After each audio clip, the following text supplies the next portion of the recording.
Ok, ahora sí estamos grabando y estábamos recordando de que cerramos la clase pasada. Bueno, bienvenido a todos a la clase a la clase de Teología 2 y estábamos recordando de que en la clase pasada cerramos el tema de angelología y demonología. Y les decía que es difícil conseguir literatura que pueda ser recomendada. Pero, si pueden tener acceso por allí a los textos del doctor Kurt Koch, él es una persona bastante seria, como le decía, un pastor psiquiatra, médico y teólogo, que aborda estos casos desde lo interdisciplinar, lo aborda desde la medicina, desde la psiquiatría y desde la teología, ¿no? Es bastante serio para tratar estos temas, trata de ser muy cuidadoso, trata de ser cientista en el análisis y no esotérico ni especulativo, ni mucho menos, e intenta hacer un abordaje desde estas ciencias, más bien haciendo análisis de casos, como lo haría un terapeuta, como lo haría un psiquiatra, haciendo análisis de casos que a él le tocó en su experiencia como médico, como psiquiatra y como pastor, ¿no? Sobre todo post Segunda Guerra Mundial. Entonces es un texto más bien documental, más que un texto epistemológico de la disciplina, pero si a alguno le pueda servir, yo creo que si a alguno le interesa la temática, por ahí puede haber una alternativa. Eh, el texto se llama Ocultismo y cura de almas, del el doctor Kurt Koch. A ver si les mando una fotito al WhatsApp. Es un texto difícil de conseguir acá en Chile. Acá en Chile es muy complicado, a mí me lo trajeron de España, pero bastante recomendable. Es un texto que se utiliza, es recomendado por los seminarios de teología europeos, tanto protestantes como católicos, porque es considerado un texto bastante serio, ¿no? Hay varias recomendaciones a este texto de varias casas de estudio y universidades de Europa que lo recomiendan como un texto de consulta. Pero dentro de lo que hay en español, a mí me parece que es lo más serio que puede haber para analizar el tema, ¿no es cierto?, desde una perspectiva obviamente más clínica, pero que lo aborda desde la mirada pastoral. Bueno, a partir de hoy vamos a entrar en la segunda disciplina de este ramo de Teología 2, que es Antropología Bíblica, ¿no? Vamos a ver un poquito de qué se trata. Hoy, la clase de hoy vamos a introducirnos a esta temática. Vamos a ver algunos temas que son relevantes dentro de la antropología bíblica, ¿no?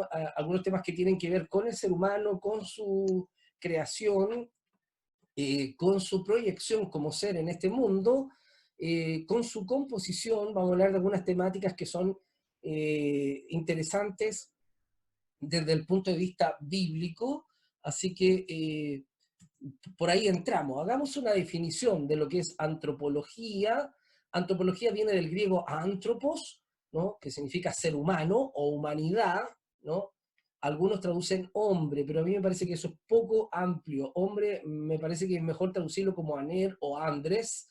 Es mejor traducir el antropos como ser humano o humanidad, y logía, estudio, ¿no? El estudio o conocimiento del ser humano, en la ciencia social que estudia al ser humano de una forma integral, ¿no? A eso, definiéndolo, ¿no es cierto?, etimológicamente, es a lo que le podemos llamar antropología, ¿no?, de una manera bastante concisa, bastante breve. La antropología recurre por lo general a herramientas y conocimientos producidos por las ciencias naturales y otras ciencias sociales. O sea, es una ciencia de estudio interdisciplinar, tiene varias ciencias que la acompañan, ¿no?, en su labor. Y de esta forma intenta abarcar tanto la evolución biológica de la especie humana, el desarrollo, los modos de vida de los pueblos, sobre todo aquellos que, ¿no es cierto?, han desaparecido, y los que existen también. O sea, hay varias disciplinas, hay varias áreas dentro de la antropología que estudia también las estructuras sociales, de culturas de la actualidad, ¿no?, diversidad de expresiones sociales, la lingüística que las caracterizan, y una serie de otros datos que son importantes de considerar dentro de lo que es el estudio de la humanidad. Obviamente acá no vamos a hacer un estudio de la antropología social, vamos a acercarnos a una antropología bíblica teológica, ¿no? No vamos a hacer una antropología de carácter social o académico. además que para estudiar antropología se requieren varios años de estudio porque es una carrera, es una disciplina, ¿no? No es lo que pretendemos, no es lo que vamos a hacer, ¿no? De todas maneras, es interesante que en medio nuestro, dentro del grupo curso, tenemos a Soledad Bravo, que ella es socióloga y por lo tanto está muy ligada a la antropología, ha hecho clases en nuestro seminario de ciencia antropológica, nos ha ayudado con sociología de la religión, entonces por ahí nos podría asesorar también y ayudar Soledad en alguna de las temáticas que podamos observar, aunque vuelvo a decir, lo que vamos a estudiar como antropología está más ligado a la antropología teológica o a la antropología bíblica. La antropología estudia las diversas facetas del ser humano y hay varios campos, como le decía, de especialización para este estudio, ¿no? Hay ahí consideradas varias ciencias o disciplinas que dialogan entre ellas, ¿no es cierto?, que generan el marco teórico que esta ciencia va a tener. Entonces, tenemos antropología física, la arqueología también es parte Ay, de la voy antropología. a subir. De hecho, por ejemplo, en la Universidad de Chile, para lograr ser arqueólogo hay que estudiar antropología, y de antropología uno puede saltar a una especialidad en arqueología, ¿no? La lingüística, la antropología social, todas ellas son parte de la disciplina de la antropología, y una de ellas, que no es precisamente universitaria, es más bien, ¿no es cierto?, teológica, es la antropología bíblica, ¿no? El estudio del ser humano tal como nos lo muestra los documentos sagrados, la Biblia.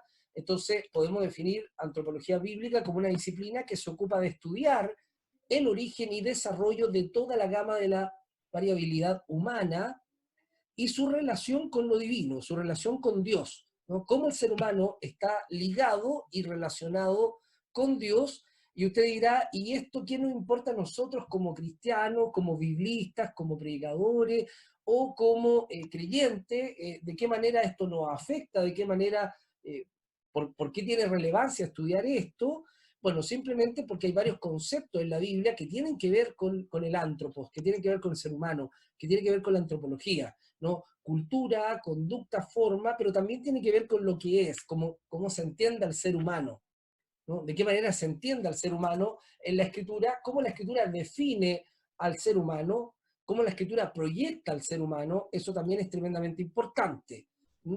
Así que la antropología bíblica intenta responder al interrogante ¿qué significa realmente ser ser humano? ¿Qué es ser humano a partir de la Biblia? ¿Qué es el ser humano? ¿Cómo surge? ¿No? ¿Cuál es su origen? ¿Cuál es su destino? Eso es un poco lo que intenta hacer el estudio antropológico bíblico. Entonces hay que tratar de no confundirlo con la ciencia antropológica, la ciencia social de la antropología, ¿no? Que camina tal vez por otras veredas, ¿no? Es posible encontrar algunas claves en la Biblia para entender, acercarnos a lo que la Biblia propone acerca del ser humano, y un texto que es interesante de mirar, ¿no?, por lo que propone, a pesar de que sea un solo texto, es Hebreos 9:27, donde dice que así como está establecido que los seres humanos, antropois, dice el griego ahí, ¿no?, que los seres humanos mueran una sola vez y después venga el juicio. Este texto, que parece tan inocuo, tan poquita cosa, tan sencillo, habla de varias cosas, nos dice varias cosas entre líneas y también explícitamente, ¿no?, nos dice varias cosas a considerar para entender al ser humano, para entender al antropos, según la Biblia. Lo primero que nos dice, o lo primero que nos deja entrever ese texto, es que el ser humano es un ser biológico. Es un ser biológico, es un ser que tiene existencia biológica y por lo tanto Cable sí. No, de tu lado no. está sujeto a la De muerte, allá, está del lado sujeto, derecho. ¿sí? ¿Por ahí? Está sujeto a perecer, está sujeto a sucumbir, está sujeto a tener límite, caducidad. Entonces, la Biblia nos dice, o por lo menos ese texto nos deja ver explícitamente de que el ser humano como ser biológico corre la suerte de todos los seres biológicos, ¿no?, que hay en el planeta, corre la suerte de morir, ¿no?, corre la suerte de perder la existencia, ¿no?, por lo menos biológicamente hablando. Lo segundo que nos dice ese texto es que el ser humano también es un ser cuya identidad responsable y consciente no termina con la muerte orgánica o con la muerte biológica, porque dice, está establecido que el ser humano muere una vez y luego juicio. ¿Ah? Entonces, eso es extraño, porque ¿cómo? Muere y luego los enjuician. ¿Y dónde lo enjuician? ¿Ah? ¿Dónde lo enjuician? ¿De qué está hablando? O sea, te vas a un juicio después de la muerte, pero se supone que después de la muerte no hay nada, ¿no? Biológicamente hablando, después de la muerte, tu cuerpo se transforma, ¿no es cierto? La materia se transforma en otro tipo de elemento. Entonces, ¿de qué estamos hablando? Claro, el texto nos deja traslucir de que la existencia humana no solo se limita a lo físico y a lo orgánico, a lo biológico, sino que tiene otra esencia. Hay otra materia o hay otra sustancia de la que el ser humano está compuesto que va más allá de la muerte, que trasciende a la muerte. También nos dice ese texto que el ser humano es un ser trascendente que posee una esencia que va más allá de la existencia biológica, que es lo que acabo de señalar, ¿no? Así que, como un solo texto nos da varias claves para entender al ser humano, ¿no? Para entender la humanidad. Por lo tanto, la antropología bíblica se va a preocupar de estudiar al ser humano a partir de esas dimensiones que nos revelan las escrituras y la teología, o sea, el constructo que hacemos nosotros al hablar de la temática en estos temas. Por ejemplo, en el Antiguo Testamento, la expresión que se utiliza para hablar del ser humano es ha-Adam, que deriva de la expresión Adama. Adama en el hebreo se traduce como tierra, arcilla, suelo. Aparece cerca de 562 veces en el Antiguo Testamento hebreo, ¿no? Especialmente utilizado en el libro de Génesis, sobre todo en los dos relatos o sagas de la creación, donde se habla de la especie humana en general. Muchas veces nuestra iglesia, ¿no es cierto?, se nos ha enseñado de que Adán es el nombre propio del primer varón. Pero en el texto de Génesis y a lo largo de todo el Antiguo Testamento, de esas 562 veces que se utiliza la expresión Ha-Adam, la gran mayoría, yo diría que el 90%, se debe traducir como humanidad y no como el nombre propio del primer varón, ¿no? Por lo general, cuando se quiere hablar del primer varón, se utiliza solamente la expresión Adán, sin el artículo determinante del hebreo, ¿no? Sin el artículo ha. Ha es el artículo hebreo. Yo no sé si logran ver el cursor, ¿sí? ¿Se ve el cursor del mouse? ¿Se logra apreciar? ¿Sí? ¿Ok? Ese es el artículo. Eso que está aquí, el hebreo se escribe de derecha a izquierda. Entonces, esto que tenemos acá es un artículo determinante en el hebreo, ha. Y luego viene Adam, ¿no? Entonces, cuando aparece como ha Adam, es como si te estuviera diciendo el Adam, ¿no? El Adam. Así que habla, cada vez que aparece el ha Adam, está hablando de la humanidad, de los seres humanos, ¿no? Y no necesariamente y a veces para nada, del primer varón. ¿Mm? Así que hay que tener cuidado cuando me encuentre con esta expresión y no inferir de que se trata precisamente del primer varón humano, ¿no?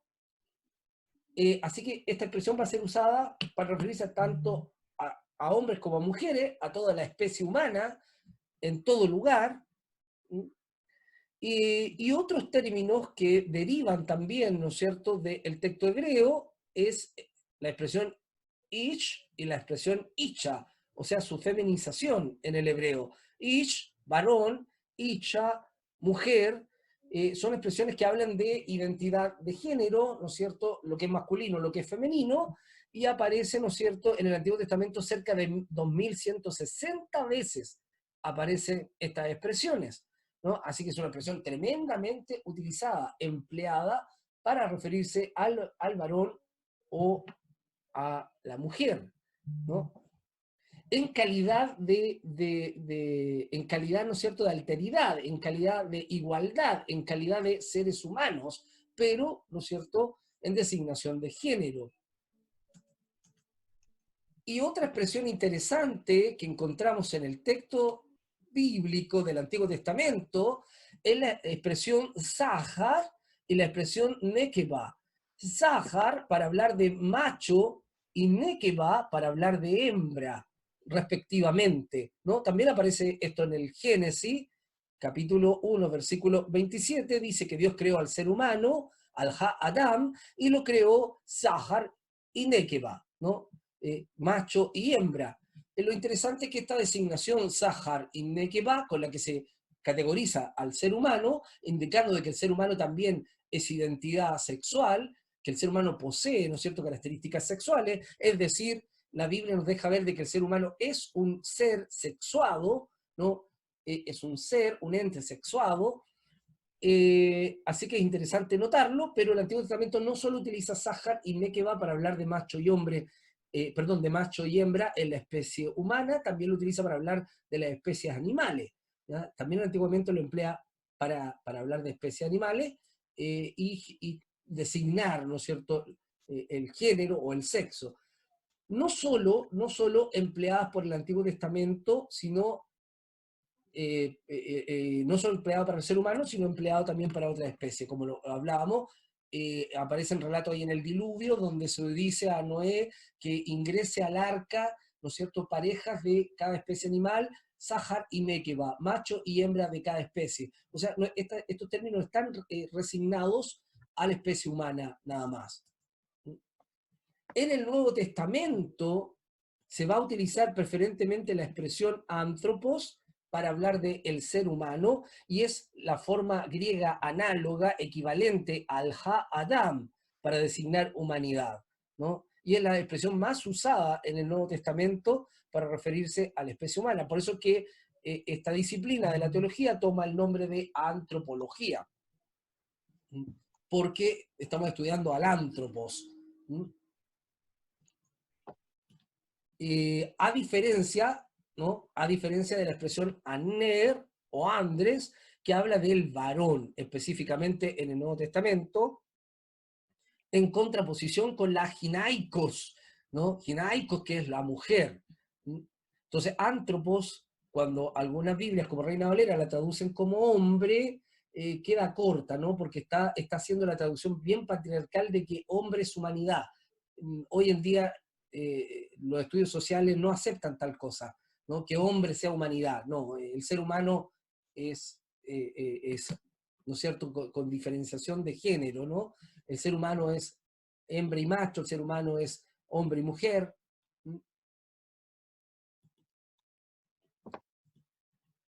Entonces, echémosles una miradita a qué dice la Biblia que es el origen del ser humano, cómo la Biblia nos cuenta de dónde el ser humano viene, ¿no? Que obviamente es bastante distinto a cómo las ciencias sociales y ciencias naturales nos explican este acontecimiento, ¿no? La Biblia tiene su propio metarrelato, la Biblia tiene su propia manera de narrarlo tan acontecimiento.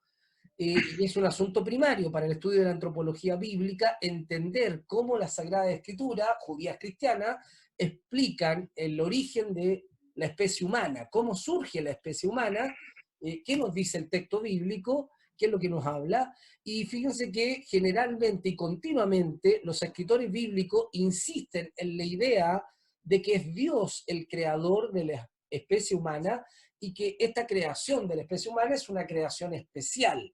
No es una creación común, sino que una creación especial.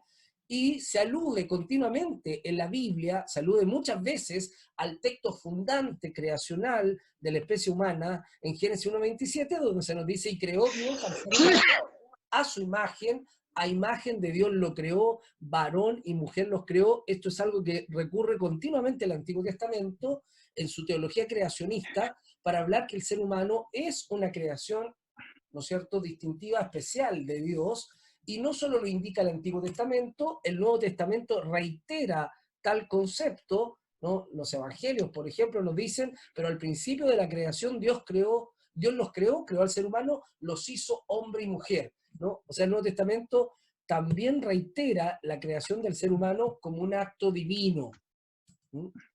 Así lo expresa el texto bíblico. Entonces, es importante mirar las connotaciones escriturales al respecto. Ustedes saben de que el texto del Antiguo Testamento, el texto de Génesis, narra dos tradiciones acerca de la creación del ser humano. ¿Ya? Emplea dos tradiciones al estilo de las sagas del Medio Oriente antiguo para describir el origen de la humanidad. El primer relato está en el capítulo 1 y el segundo en el capítulo 2. El primer relato es más nuevo, el segundo relato es más antiguo.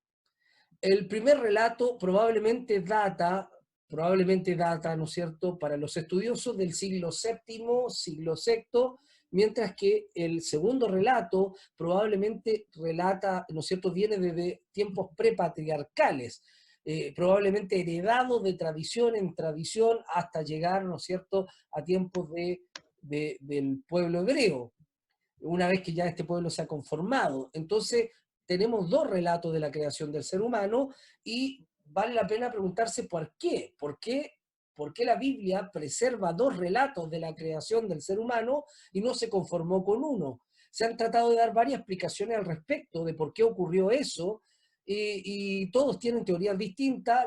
Tal vez la conclusión que a mí me deja más tranquilo, ¿no?, es que las dos tradiciones se respetaron, primero porque la teología hebrea tiene mucho respeto por la diversidad de propuestas teológicas.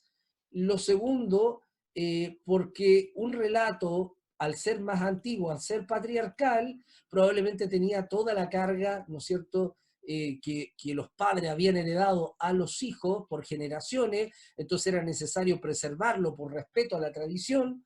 Aunque el segundo relato es más antropológico, muestra a Dios como un Dios que es un agricultor, que cultiva un huerto, y que planta árboles, y que luego crea al ser humano a partir de la tierra, que le da forma, que sopla sobre él, ¿no? Y después crea a la mujer a partir del varón, ¿no es cierto?, tomando de parte de la misma materia del varón. Eso es un relato donde muestra a Dios como agricultor, como labrador, como alfarero, que da forma. De hecho, los verbos hebreos hablan de la misma actividad que hace un alfarero, de dar forma a la tierra, mientras que el relato del capítulo 1 es más progresista, es más moderno, es más sistemático, ¿no es cierto?, conciso, y habla de la creación de Dios a partir de su soberanía, de su palabra, de su gracia creadora. A partir del caos, Dios crea todo lo que hoy en día conocemos, incluyendo al ser humano. O sea, son dos relatos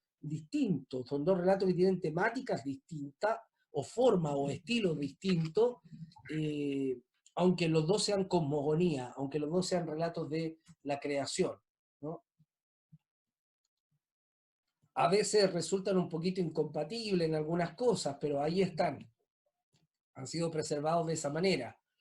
En el capítulo 2 se dice que Dios diseña y moldea al ser humano de la arcilla, que le da vida, ¿no?, y le da vida soplando sobre él para convertirlo en un nefesh hayah, ¿no?, en un ser viviente, ¿no? Sopló sobre él aliento vital y lo convirtió en un ser vivo.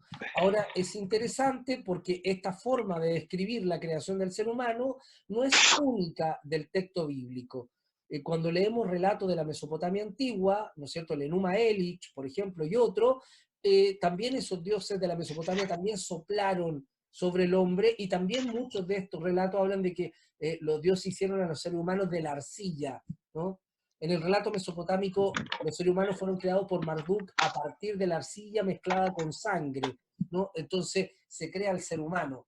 Así que no es solamente el relato bíblico el que plantea esta teoría, y no solo el Dios bíblico es el que sopla aliento vital, sino que también lo hacen los dioses de la Canaán al momento de crear.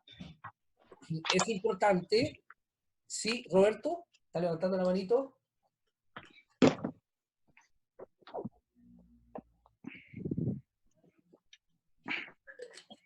Roberto, No, no, todo bien. Ah, ya, ahí sí. ahí sí, ahí le Porfa, escucho. es que Sarich tiene el micrófono abierto y se escucha un montón de ruido. ¿Así? Sí, ¿Es el micrófono de Sarich? yes. Sarich, ¿podría bloquearlo, por favor? Ahí parece, ¿no? Sí, muchas gracias.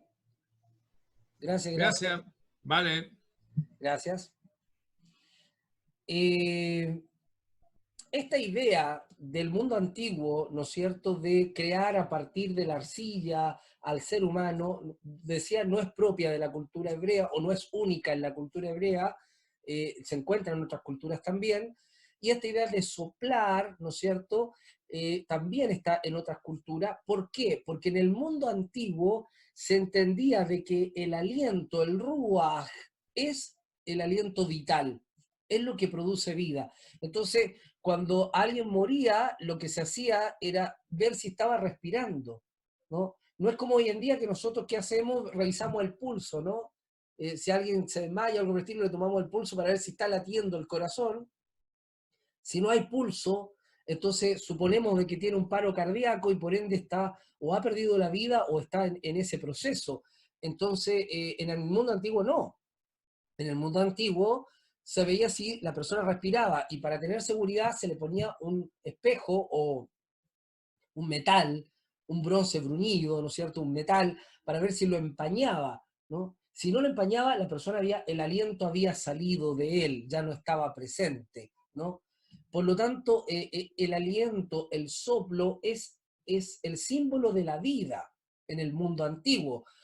Tanto así que en la cultura egipcia, cuando se momificaba, ¿no es cierto?, también se hablaba de la apertura de las narices para la momia, para que pudiera, ¿no es cierto?, el aliento vital salir, y es por eso también que si ustedes se han dado cuenta, en alguna esfinge y en algunos, ¿no es cierto?, monumentos egipcios, a algunos faraones o a algunos personajes, ¿no es cierto?, se le han quebrado las narices, y uno piensa, bueno, tal vez se le quebraban las narices porque era muy débil la nariz, ¿no es cierto?, tallada, era más fácil de que se quebrara con el paso del tiempo, pero los egiptólogos se han dado cuenta que no, que era un acto intencional. O sea, se quebraba la nariz de algunos monumentos antiguos para impedir de que volvieran a la vida, ¿no?, estos personajes. Para que el aliento vital no volviera a ingresar, entonces se quebraba las narices de los monumentos, de las estatuas, ¿no es cierto?, dentro del antiguo Egipto. Porque la idea del aliento vital era tremendamente importante.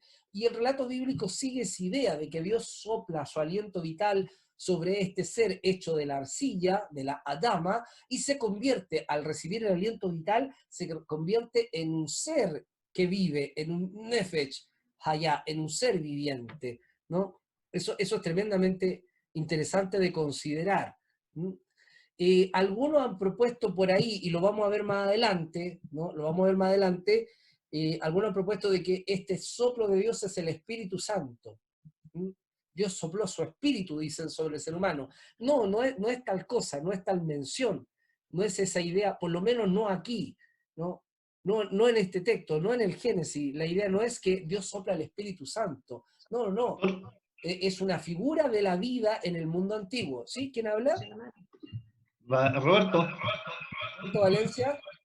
sí.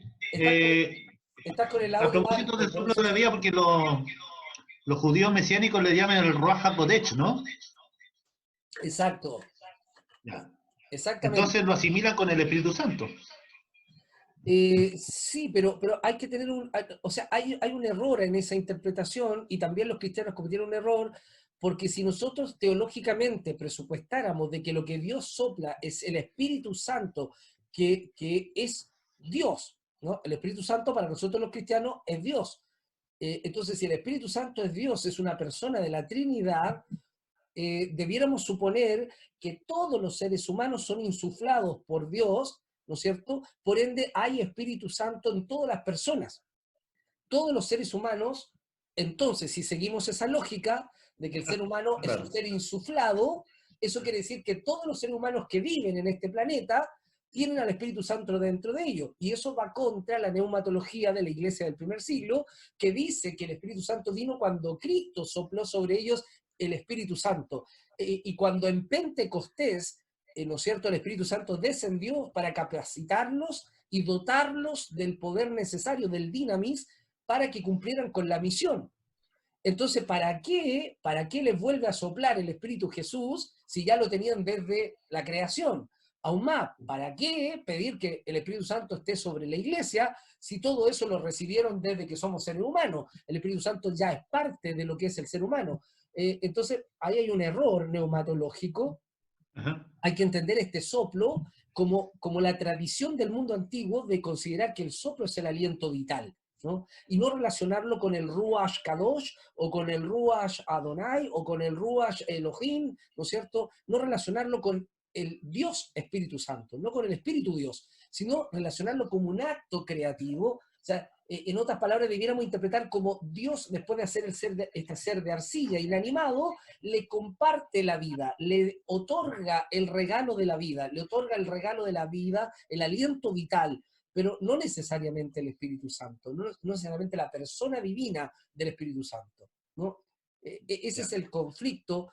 Bueno, lo vamos a estudiar más adelante cuando veamos la composición del ser humano, ¿no es cierto? Veamos las teorías dicotomistas, tricotomistas, ahí vamos a ver cómo podemos estar en serios problemas si interpretamos de esa manera el aliento vital, como si fuera el Espíritu de Dios.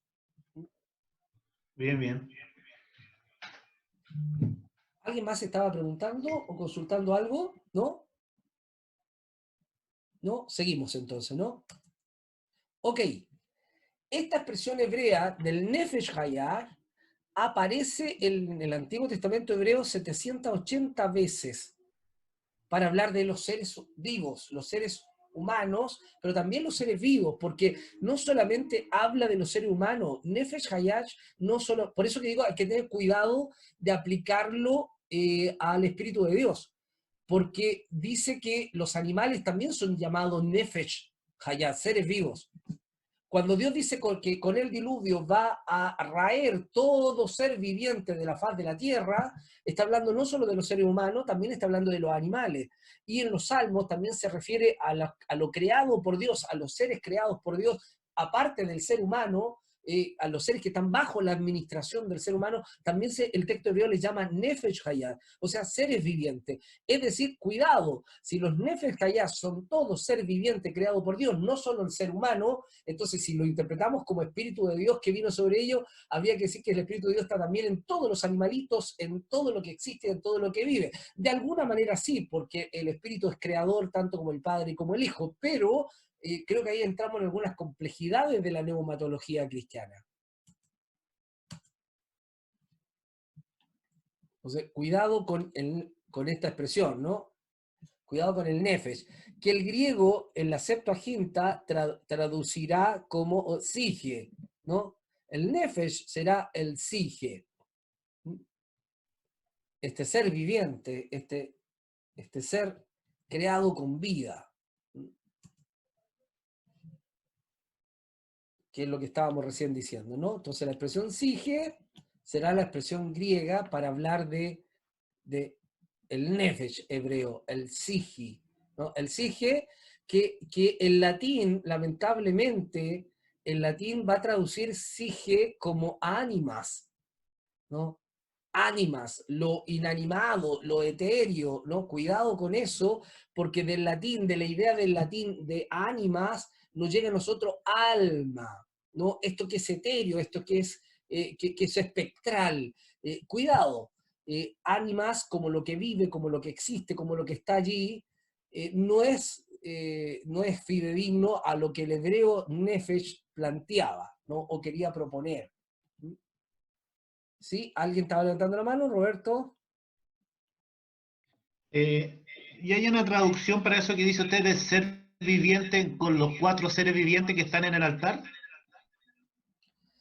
Me parece que sí, me parece que la misma expresión, Nefesh, tendría que revisarlo con detención en el texto para poder corroborarlo si efectivamente pertenece a la misma expresión o no. ¿Ah? Pero me parece que sí, según lo que recuerdo, tendría que echarle una miradita y revisarlo, Roberto, porque no, mi memoria no da para tanto en estos momentos. Sí, Pido disculpas. yo creo, pastor, también necesitamos una de bibliografía, alguna Biblia de traducción hebreo al griego. Bueno, la Septuaginta es la versión griega del Antiguo Testamento, ¿no? Y por muchos siglos fue el texto del Antiguo Testamento más antiguo que teníamos, con el que contábamos. La Septuaginta en sus distintas versiones, ¿no? La Septuaginta de Áquila, la Septuaginta, ¿no es cierto?, recibida, la Receptus, era el texto más antiguo del Antiguo Testamento, hasta que a mediados del siglo XX se descubren los rollos del Mar Muerto. Entonces los rollos del Mar Muerto pasaron a ser los textos bíblicos del Antiguo Testamento más antiguos, ¿no? Los rollos del Mar Muerto datan aproximadamente del 300 a.C. La Septuaginta es aproximadamente del 200, ¿no es cierto? Entonces, ya la Septuaginta era el texto más antiguo. Ahora con el texto de los rollos del Mar Muerto tenemos el texto hebreo más antiguo, que es los documentos de Qumran, pero aún así la Septuaginta es bastante importante, ¿no? Es bastante importante para entender la teología y el pensamiento hebreo de los primeros siglos antes de Cristo, ¿no? Del segundo siglo, primer siglo. De hecho, los discípulos de los apóstoles utilizaron bastante la Septuaginta, los judíos de la diáspora usaban mucho la Septuaginta, y la Biblia que corría entre los primeros cristianos del primer siglo era precisamente también la Septuaginta, era lo que ellos conocían de texto sagrado, sobre todo los helenos, los griegos, los gentiles que no leían hebreo, leían el texto griego de la Septuaginta. Sarich, ¿usted estaba levantando la mano?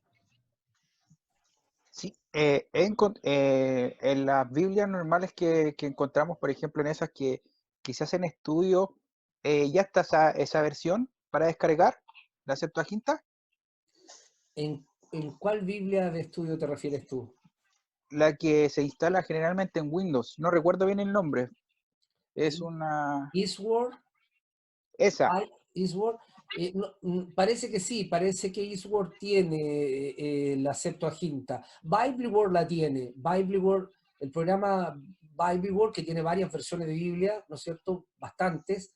Bibleword cuenta con la Septuaginta. Eastward me parece que sí, y no sé si habrá otros programas, pero hay aplicaciones, queridos. Si ustedes quieren, yo en mi celular tengo la Septuaginta, ¿no? La tengo la tengo en una aplicación, ¿no es cierto?, en una app. Entonces yo marco la Septuaginta y ahí tengo el texto griego del Antiguo Testamento. Lo tengo en mi celular. Se puede sacar. Es una aplicación gratis que se llama Septuaginta. Tú la puedes buscar como aplicación de Android o para iPhone. Se llama Septuaginta. Y tú la buscas, es gratuita, la descargas en tu celular y ahí tienes el texto griego de todo el Antiguo Testamento. O sea, ahora ni siquiera hay que, ni siquiera hay que comprar, porque yo tengo la Septuaginta en la versión textual, ¿no? Tengo Septuaginta.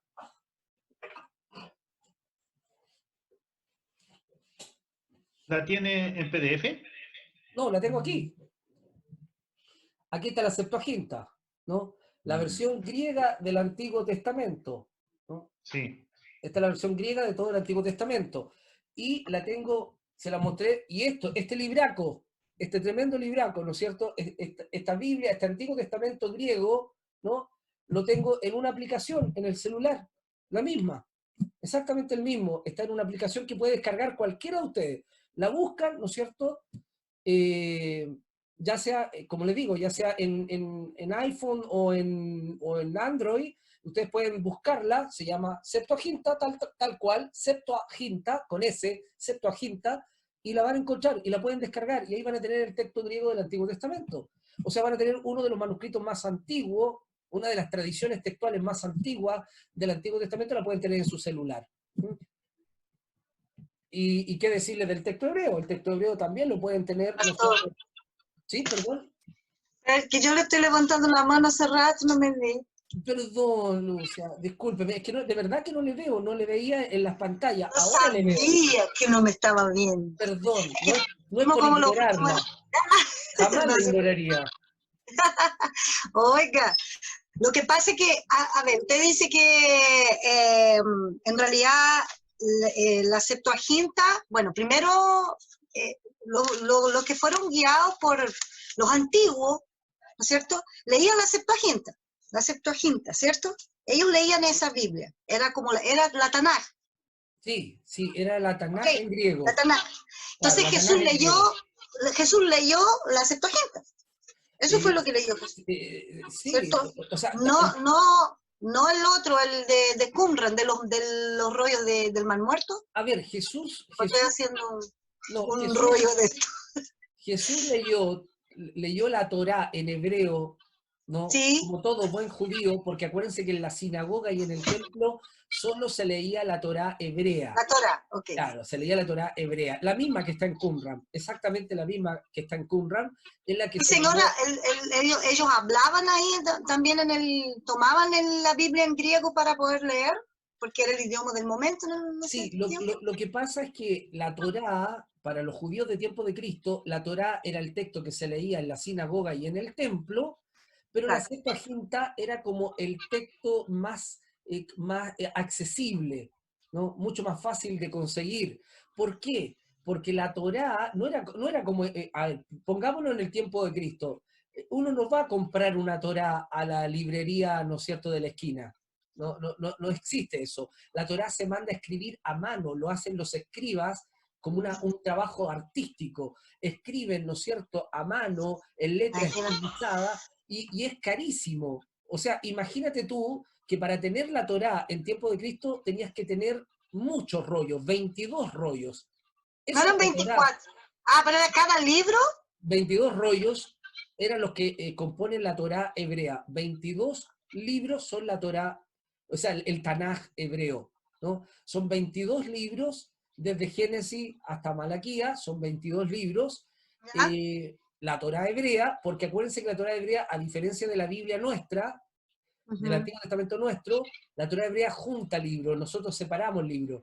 Por ejemplo, Claro, exacto. el Tanaj hebrea tenía Primera de Reyes y Segunda de Reyes, uno, ¿no? Primera de Crónica, Segunda de Crónica, uno, ¿no? Ujú. Jeremías y Lamentaciones y Baruch, Ah, uno. ok. O sea, Ya, estaban ok. juntos, no estaban separados como la tradición cristiana separó algunos libros para que fuera más fácil estudiarlo, pero en la tradición hebrea están juntitos, están todos esos textos están juntos. En la Biblia hebrea, Esdras, Nehemías, Nehemías y hay uno más que falta allí, era Nehemías y ya me voy a acordar, pero son 3 libros históricos que están juntos. La Biblia cristiana los separó, ¿no? Para estudiarlo mejor, para que fuera más fácil hacer referencia a ellos. Por eso es que la Biblia hebrea o el Tanaj serían 22 libros, porque además es una cuestión simbólica.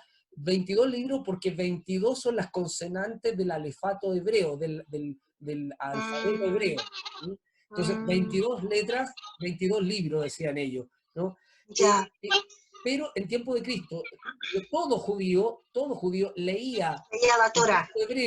el texto Ujú. hebreo, pero era más fácil conseguir el texto griego, era más barato, era más accesible el texto griego.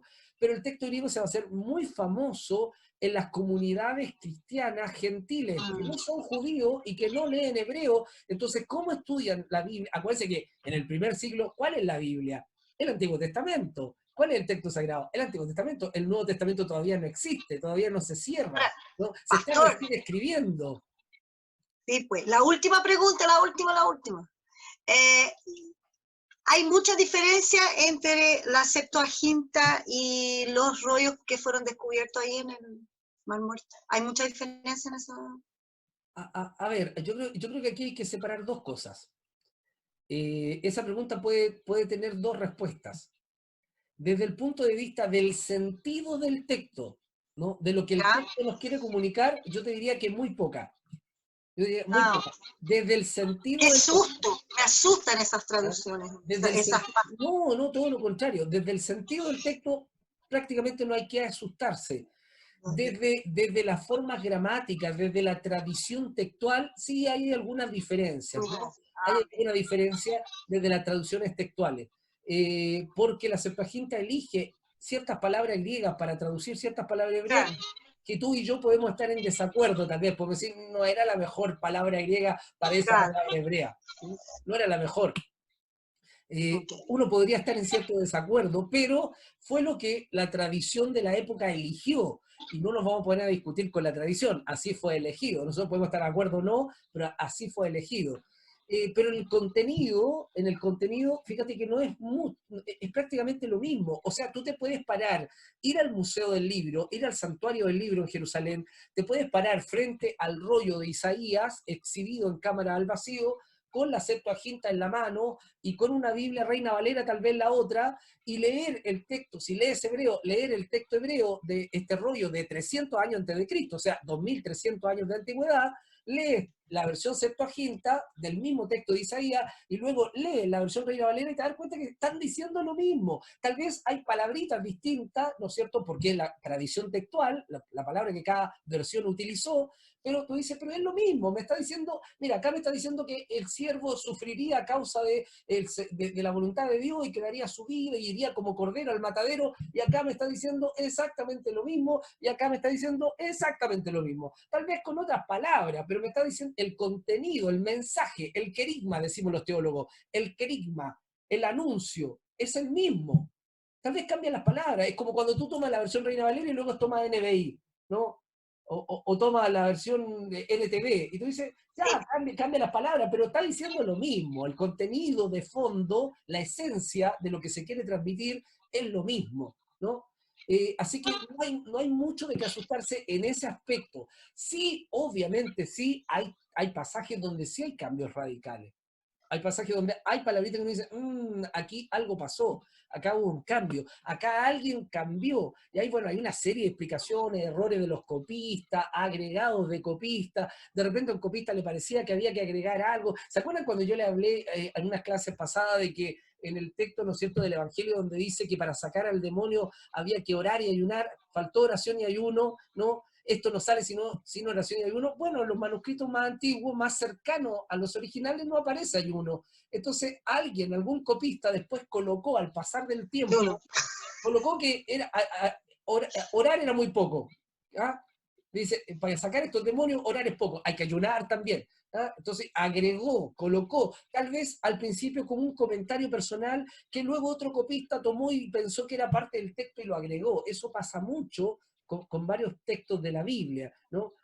Pero el sentido no se pierde, la intencionalidad no se pierde, ¿no? Y eso es lo que debemos confiar, de que nuestras versiones bíblicas modernas están tratando todo el tiempo de acercarse lo más posible a la intención de los textos más antiguos, ¿no? Eso es un trabajo que los traductores bíblicos hoy en día están tomando con mucha, pero mucha seriedad. Así que podemos estar tranquilos con respecto a eso. Ahora, ¿cuál decía yo que era mi problema? Mi problema era que el texto hebreo, para hablar del ser humano creado por Dios, utiliza Nefesh, el texto de la Septuaginta utiliza Sige, ¿no? El ser interno, el ser viviente, pero la Vulgata latina de Jerónimo, unos cuantos siglos más tarde de Cristo, traduce como ánimas. Y ánimas, al pasar del latín ánimas al español, pasa como alma. Y en el español nosotros entendemos alma como algo etéreo, no como algo material. Lo entendemos como algo etéreo, como algo que es espectral, como algo que es inmaterial, impalpable. Y ahí tenemos un serio problema, porque el nefesh está siendo usado para todo el ser, ¿ah? Para el ser humano en totalidad, en integridad, ¿no? Para la Biblia hebrea, el nefesh es todo lo que yo soy como ser humano, en mi cuerpo, en mis pensamientos, mis emociones, mi espiritualidad, todo de mí es nefesh.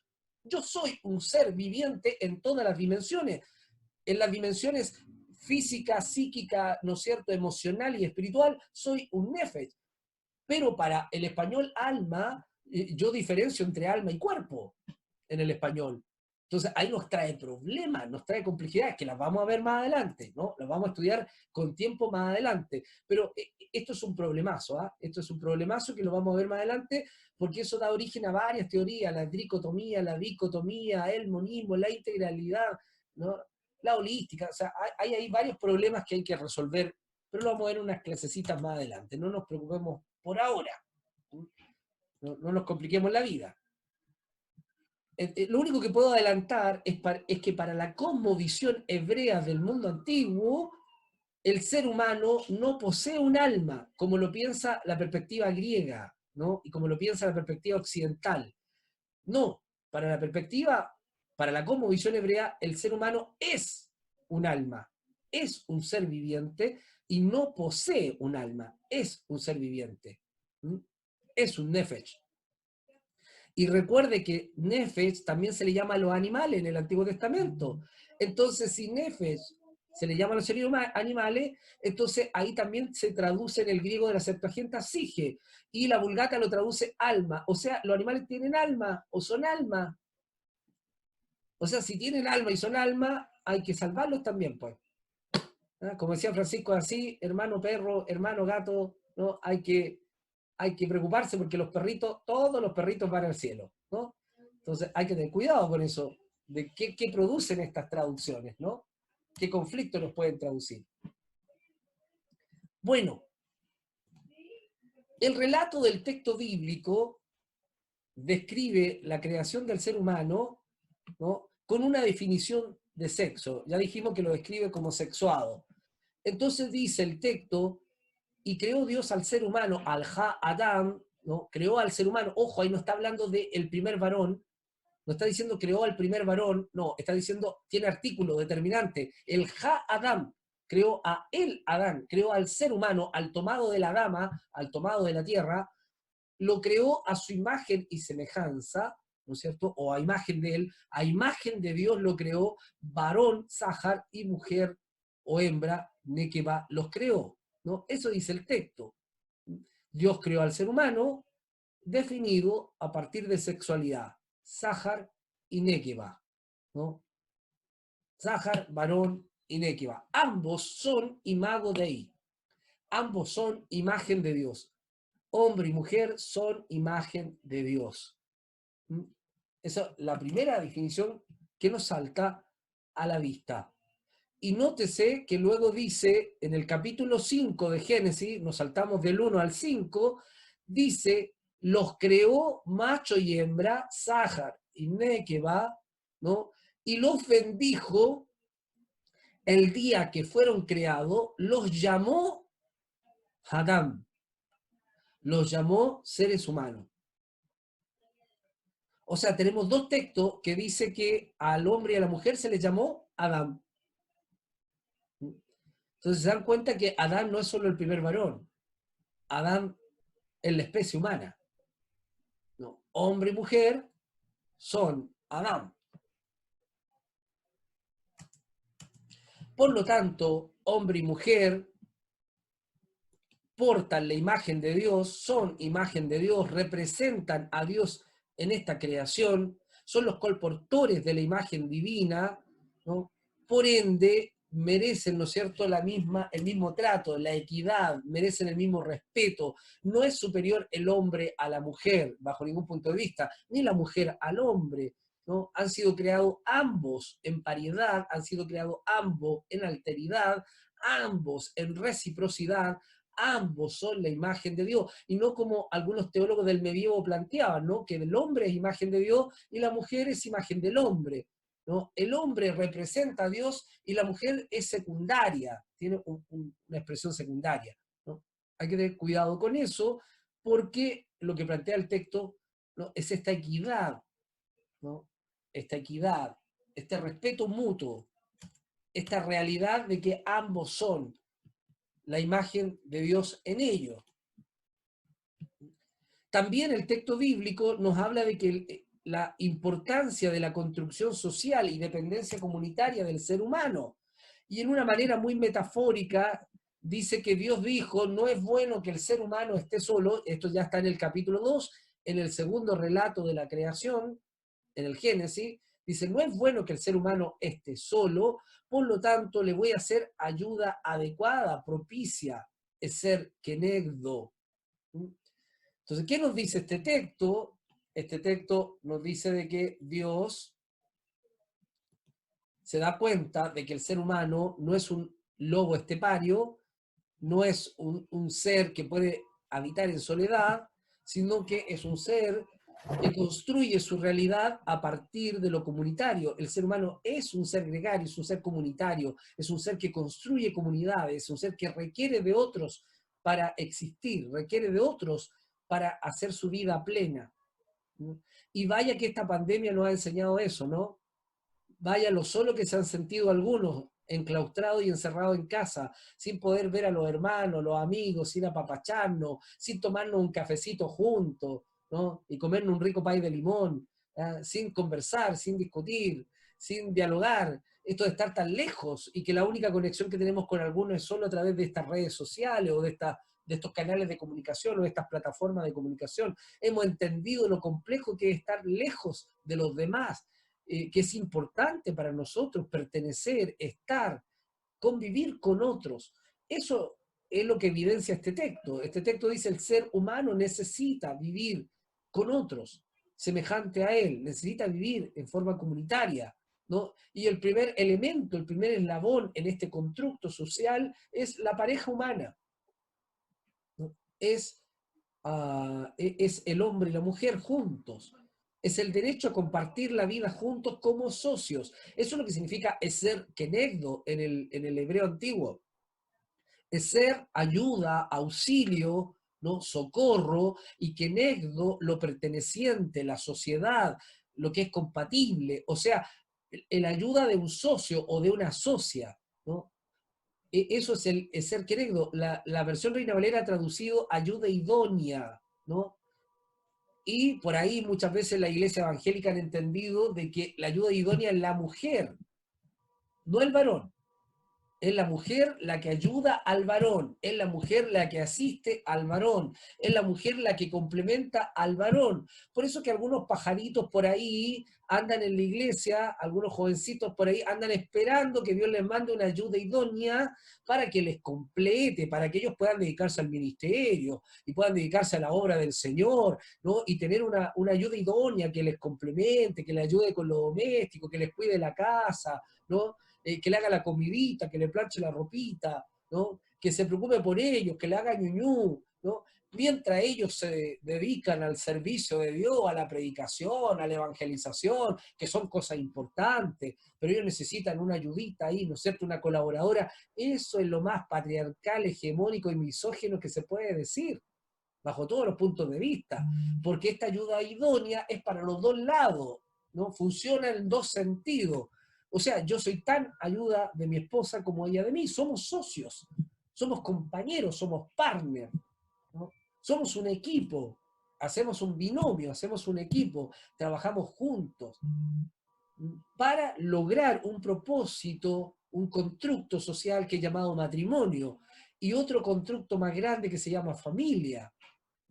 Y de ahí saltamos a un constructo mayor que es la sociedad, ¿no? O la comunidad de fe, constituida por varias familias, ¿no? Por varios individuos, y nos volvemos una familia más grande, ¿no? Entonces, esa es la idea. El ser humano no le hace bien estar solo al ser humano, querido. Nos complica la soledad, ¿no? Nos complica. Aunque habemos algunos que somos más ariscos por ahí, ¿no? Que nos creemos abuelitos de Heidi, que nos gusta estar solitos por ahí, ¿no? Bien alejados, que no nos molesten, pero una vez que conocemos el cariño y la amistad, y una vez que generamos vínculos, nos damos cuenta de lo necesario que es compartir con otros. Ahora, ojo, porque el cristianismo, la fe cristiana, es eminentemente comunitaria. Es eminentemente comunitaria. Se practica en comunidad, se vive en comunidad, se ejercita en comunidad. Desde la liturgia, desde el credo, la oración también, la devoción, la exaltación, la alabanza, la evangelización, las misiones, la educación, la edificación de uno a otro es eminentemente comunitario, ¿no?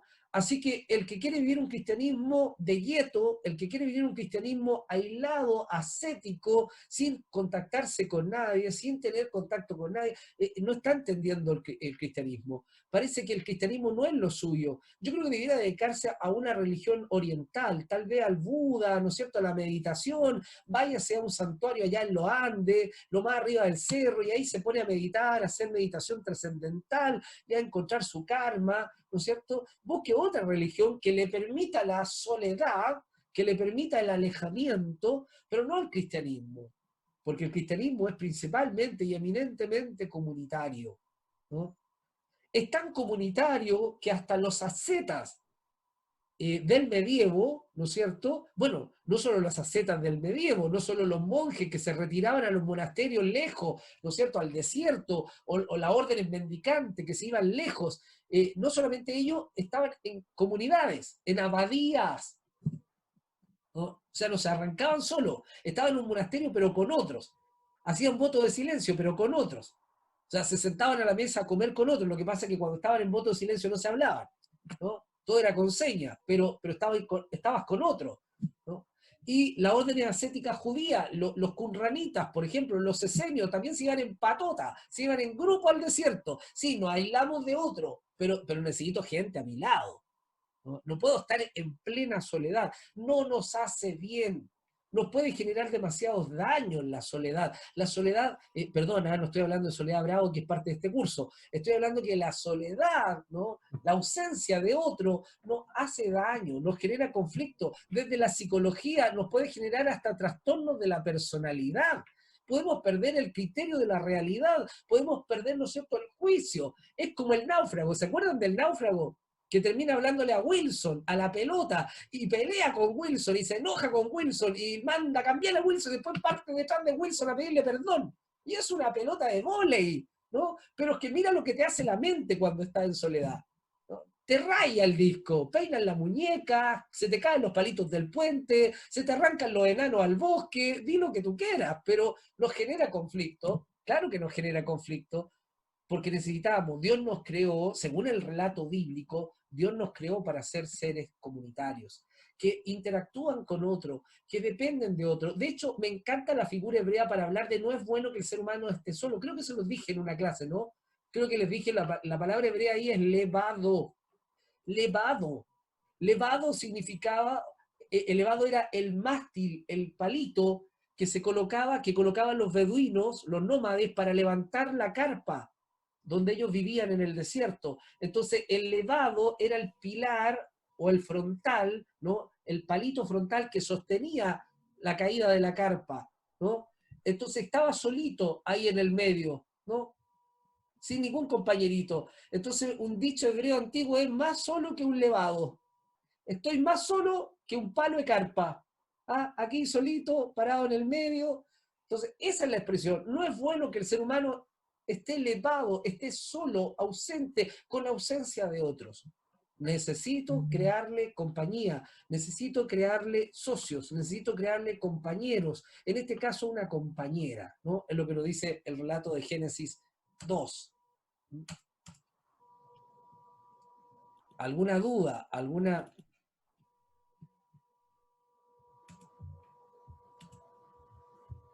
opinión? ¿Algo en lo que no estén de acuerdo? Entonces, Kenegdo, ayuda idónea, como dice Reina Valera, yo traduciría mejor como complemento, sociedad igualitaria, compañerismo, partner, ¿no? Y vaya que lo ha entendido bien nuestra legislación, nuestro Estado de Derecho, porque al matrimonio le llama sociedad conyugal, ¿no? Es un contrato de sociedad conyugal. Somos socios.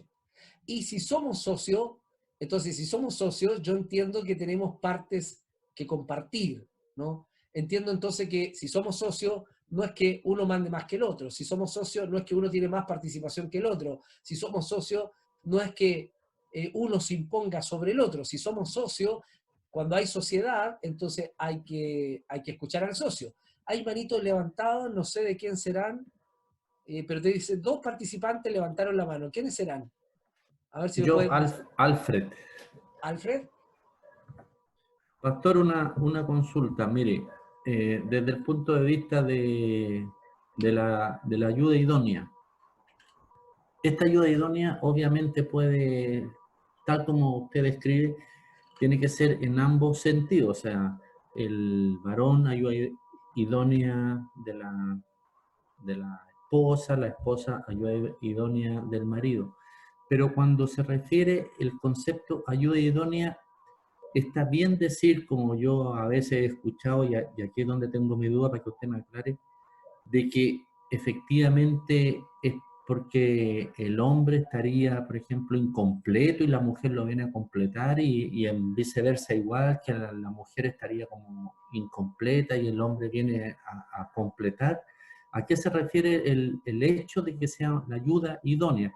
entendiendo que ya tengo súper claro que es en ambos sentidos, digamos, que no es de que sea la mujer la ayuda del hombre, sino que el hombre complementa a la mujer complementa al hombre. Pero ¿por qué es ayuda idónea? O sea, ¿qué significa ayuda idónea? Esa es mi pregunta. Ajá, yo le decía que la palabra hebrea que compone la ayuda idónea es una palabra doble, es ser y kenegdo. Es ser es auxilio, rescate, socorro, y de hecho la Biblia lo utiliza varias veces para hablar de Dios. Dios dice que nuestro es ser. ¿Se acuerdan de Ebenezer? Hasta aquí nos ha ayudado el Señor. Ya, es ser, muchas veces dice el texto que Dios fue el ayudador, el rescatador, ¿no es cierto? El auxilio pronto, el socorro permanente para el pueblo de Israel. O sea, Dios es el socorro del ser humano, ¿no? Hay un salmo que dice, alzaré mis ojos hacia los montes, ¿de dónde vendrá mi socorro, mi auxilio, mi ezer? ¿No? Mi auxilio viene de Jehová, dice. O sea, mi auxiliador, mi ezer es Dios, es Jehová. O sea, Dios se identifica con esta expresión que es auxilio, rescate, el ezer. Por eso digo que es una palabra compuesta. El ser kenegdo, ¿no? Es una palabra compuesta. Por lo tanto, yo soy auxilio, ayuda, soy el partner, el que está atento a colaborar con mi esposa, por un lado, y ella conmigo. Y luego somos kenegdo, socios, compañeros, ¿no? Que eso es lo que significa kenegdo, compañerismo, sociedad, ¿no? Un constructo, el estar juntos. Entonces se juntan ambas, somos compañeros que nos prestamos auxilio, apoyo, ayuda, que compartimos la vida, que caminamos la vida. Ojo, no porque estemos incompletos. Esa es una expresión bastante griega. La mitología griega decía que uno de los mitos griegos de cosmogonía decía que los dioses crearon al ser humano como seres redondos, ¿no? Seres redondos que tenían 4 pies, 4 brazos y 2 cabezas. Pero eran tan bulliciosos y tan belicosos que los dioses decidieron parar a estos seres y los dividieron, los cortaron, ¡tac! Entonces los dejaron con 2 brazos, 2 piernas y una cabeza cada uno. Y así los hicieron andar en el mundo. Entonces el mito griego dice que cada vez este ser hermafrodita, este ser extraño, se quiere encontrar. Y de ahí nace la idea de la media naranja, tu otra parte, tu complemento, tu alma gemela, ¿no? Necesitan encontrarse, porque como están desparramados por el mundo, necesitan encontrarse. Y cuando se encuentran, ¡oh, aquí están! Vuelven a ser, ¿no es cierto? Vuelven a ser este ser primogenio, ¿no? Eso lo creían varias culturas antiguas. Los griegos fueron los que, sin lugar a dudas, lo hicieron más famoso esta idea. No es lo que el cristianismo trata de enseñar, no es lo que la escritura trata de enseñar. No, querido, no nos casamos para poder ser completos, no nos casamos para ser plenos, no nos casamos para ser felices. No, todo lo contrario, la Biblia aconseja que te cases cuando eres pleno. Cásate cuando eres feliz, cásate cuando ya tienes conciencia de ti mismo. O sea, yo debo ser pleno en mí mismo, como Dios me creó. Yo debo estar muy contento de lo que Dios ha hecho. Debo realizarme como persona en Dios, y cuando me he realizado y estoy contento de ser Gustavo Robles, no necesito aparentar, no necesito venderle la pomada a nadie, no necesito demostrar quién soy. No, tengo conciencia de quién soy, estoy feliz de quién soy, siento que mi vida es plena en Dios. Ese es el mejor momento para casarme. Porque Pastor, tengo mucho que compartir, tengo mucho que dar. Entonces no es que mi esposa sea mi media naranja y me complemente y me haga feliz. No, yo me caso para compartir lo que yo tengo, compartir lo que soy, compartir el amor que tengo, compartir el deseo que tengo de cuidar y amar a otro, y mi esposa hace lo mismo. Cuando eso ocurre, entonces es una relación saludable. Pero claro, cuando dos personas se juntan para tratar de ser felices a cambio del otro, entonces yo le endoso, si yo me caso con Claudia para que me haga feliz, para que me complemente, ¿no? Entonces voy a terminar pasándole la factura, porque si no lo hace, si no me hace feliz, si no me hace pleno, entonces es un fracaso esta relación. Y la culpa es de ella, porque yo la elegí para que me hiciera feliz y no me hace feliz, ¿no? Entonces, ese es un mal concepto. Aquí no hay media naranja, yo no ando buscando media naranja, yo soy naranja completita, no necesito una media naranja. Pastor, y desde ese punto de vista también entonces podríamos entender que hay hay personas que han decidido no casarse y son personas completamente plenas y se pueden desarrollar plenamente en el cristianismo y no hay una onda con que no, es que tienes que casarte, es que busca una Oh, esposa, porque el plan de Dios es que tú te tengas que casar. No, eso no es así. para nada es Hasta, así. ya, Para ok. nada es así. Bajo ningún punto de vista es así. Si, mira, eso es una enfermedad, un mal endémico de las iglesias evangélicas y sobre todo pentecostales. ¿Qué quieres que te diga? ¿Ah? Perdón, perdón, porque yo soy pentecostal también, ¿ah? Pero es un mal que tenemos. Si en nuestra iglesia, desde que tú naciste, te están casando, ¿no?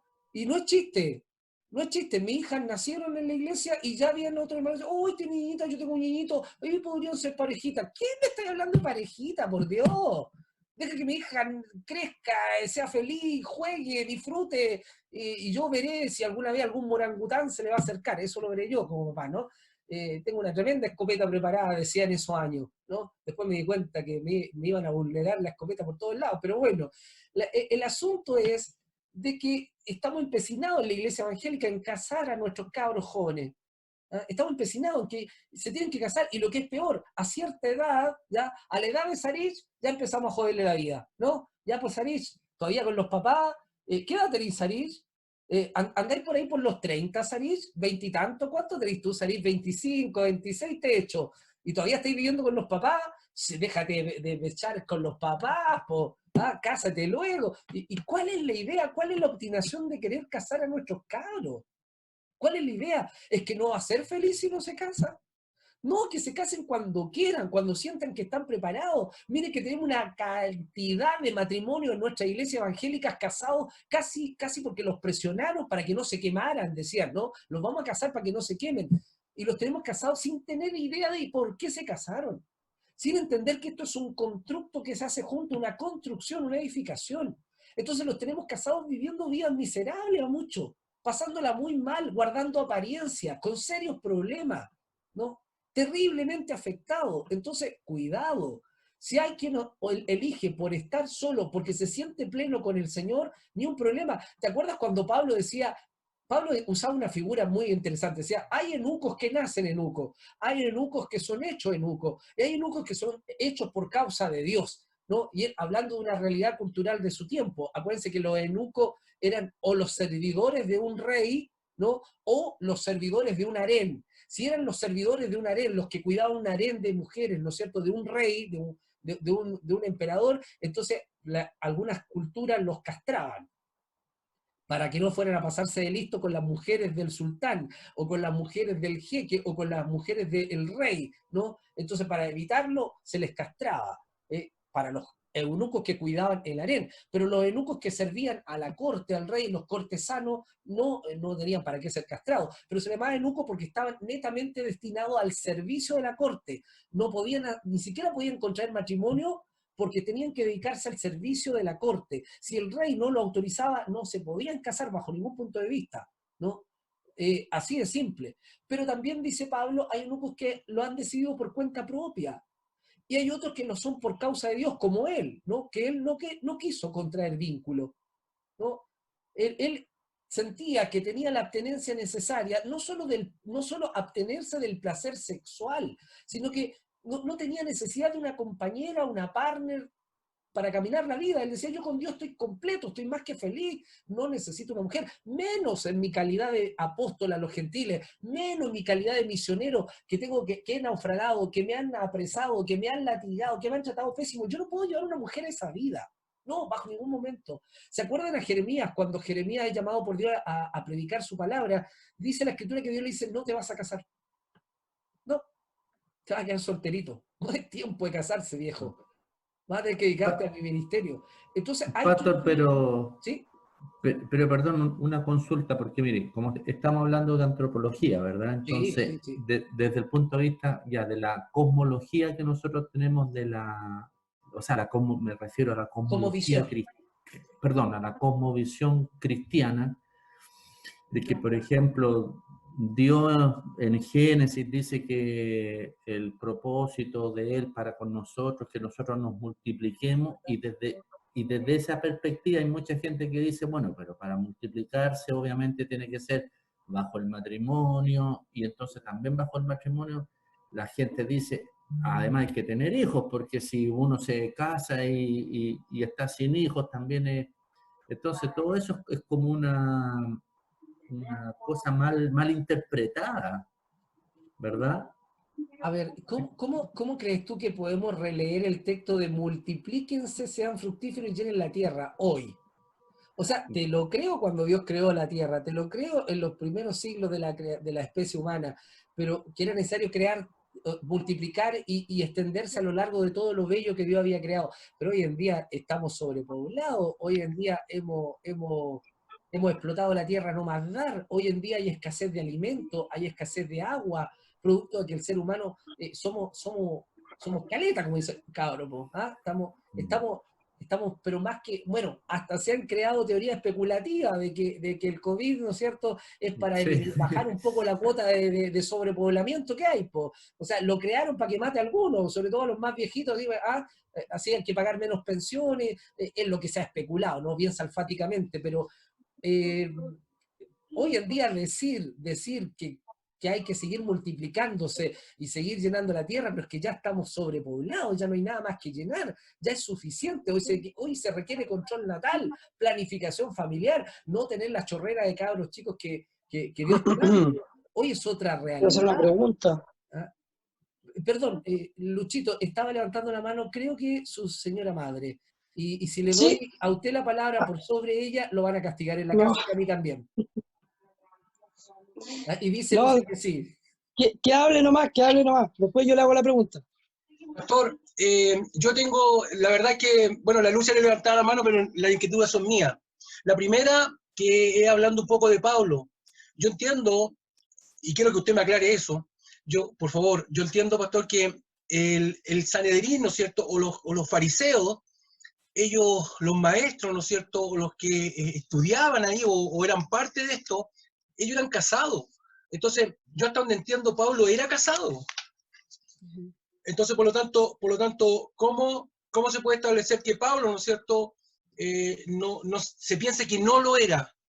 Porque yo lo acabo de escuchar de usted, entonces por eso me llamó mucho la atención lo que usted dijo, y me gustaría que a lo mejor con alguna base más firme, ¿no es cierto?, me pudiera aclarar esa parte, porque quedé en duda, que como yo siempre estuve convencido que él era casado, o fue viudo, no sé, o sea, algo así, ¿me entiende? Pero definitivamente pienso que es por el tema de que él era parte del Sanedrín, o parte de los fariseos. Aclaremos cosas.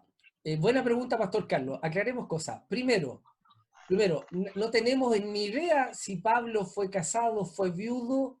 No, lo que sí sabemos que cuando fue llamado por Cristo en Damasco para servir como apóstol a los gentiles, no tenía esposa. ¿Por qué? Porque Pablo no tiene tapujo en decir que no tiene esposa, aún más, él dice, y si la tuviera, ¿cuál es el problema? Dice él. Para algunos que andaban cuestionando precisamente este problema en Pablo, que no llegaba con su esposa. Él decía, ¿y cuál es el problema? Si yo quisiera tener una esposa y andar con ella, ¿acaso no lo hace Pedro? ¿No lo hace Cefas? ¿Acaso no lo hacen otros apóstoles que salen a las misiones con su esposa? ¿Yo no podría acaso tenerla? Claro que podría, pero no la tiene, ¿no? Él nos da evidencia en el texto de que no la tiene. No sabemos a ciencia cierta, nadie podría poner las manos al fuego y decir, fue casado y enviudó o nunca se casó, no lo sabemos. Lo que sí es claro y categórico, y eso lo podemos leer en los textos de Joaquín Jeremías, teólogo, arqueólogo, antropólogo, especialista en el mundo del primer siglo, en una obra de él que se llama Jerusalén en tiempos de Jesucristo. Él habla de todos los movimientos religiosos de la época, los describe como buen arqueólogo, historiador, experto en cultura semita. Él es hijo de padre judío también, no solo es cristiano, también es hijo de padre judío, pero convertido al cristianismo. Joaquín Jeremías dice que Pablo no hay ningún texto de la Biblia que diga que era miembro del Sanedrín.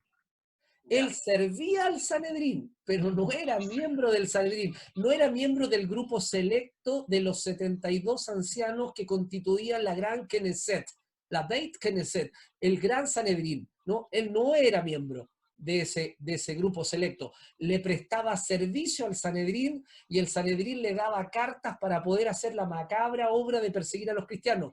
Y Eso es lo que dice el texto. Y una evidencia es que ningún miembro del Sanedrín se mancharía las manos con sangre, él mismo como lo hizo Pablo.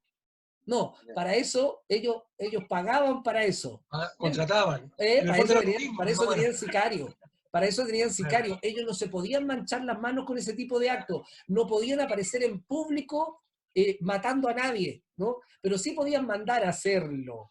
Eso sí. Qué buena aclaración, pastor, porque ya con eso ya despeja absolutamente la duda y por sobre todo eso que yo pensaba que él era parte de ellos, po. Entonces, No, siempre tuve esa misma idea y qué bueno que me lo aclara, porque ahora ya puedo no es tener miembro del la Sanedrín. certeza de que no es así. Y otra prueba, otra evidencia que cita Joaquín Jeremías es que en la Mishnah, en la tradición legal de tiempos de Cristo del Sanedrín, en el libro de Pirkei Avot, donde se nombra todos los rabinos que eran miembros del Sanedrín en tiempo de Cristo, no aparece Saulo.